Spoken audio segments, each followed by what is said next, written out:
Well, this Adam and Eve won't give you sex toys, but it could get you drunk.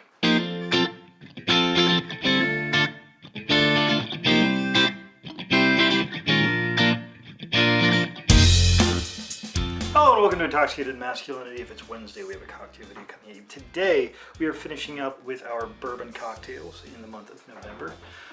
So, a little bit of behind the scenes on this. There was a bunch of cocktails that I was kind of interested in that when I originally looked up, they were bourbon cocktails, but it turns out, as originally conceived, were rye cocktails.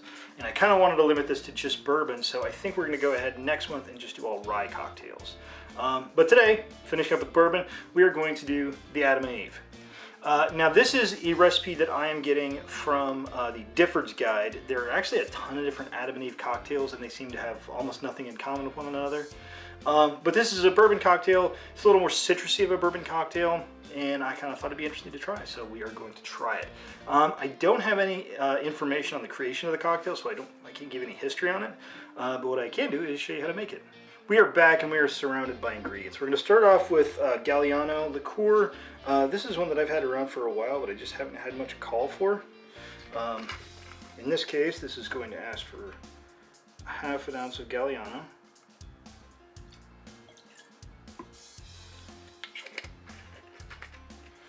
Then half an ounce of simple syrup,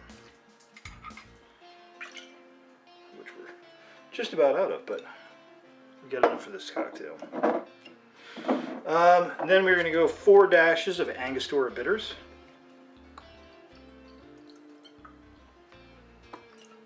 One extra for good luck.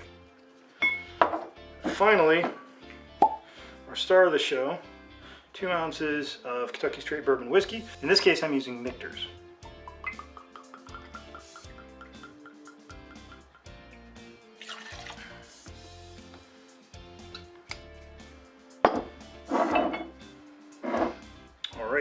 Now all we gotta do is get some ice in our shaker and shake this thing up. So go ahead and toss that in your shaker. Give it a good pound and give it a good shake. Alrighty. And we are gonna put this in our chilled rocks glass. I mentioned this before, we don't actually have citrus in here, so we wouldn't necessarily have to double strain this. But as somebody who is actively OCD, I like to keep it as clear as possible.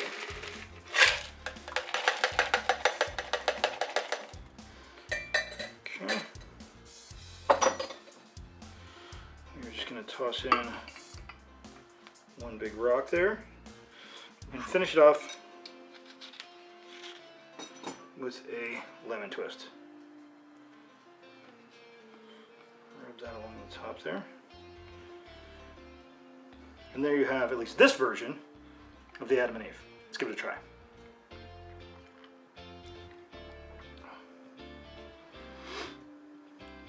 It's kind of interesting. I was thinking, doing bourbon cocktails for the fall because they sort of have a warmer feel to them. They feel more like something you would want to have in the fall. This one though doesn't really. I mean, it's a good cocktail actually. It's very sunny. I mean, orange and bourbon mixes well together. The Ango bitters are putting in just a little bit of bitterness along the outsides. This is a nice cocktail. It probably wouldn't be one that I would identify with fall, but it's good.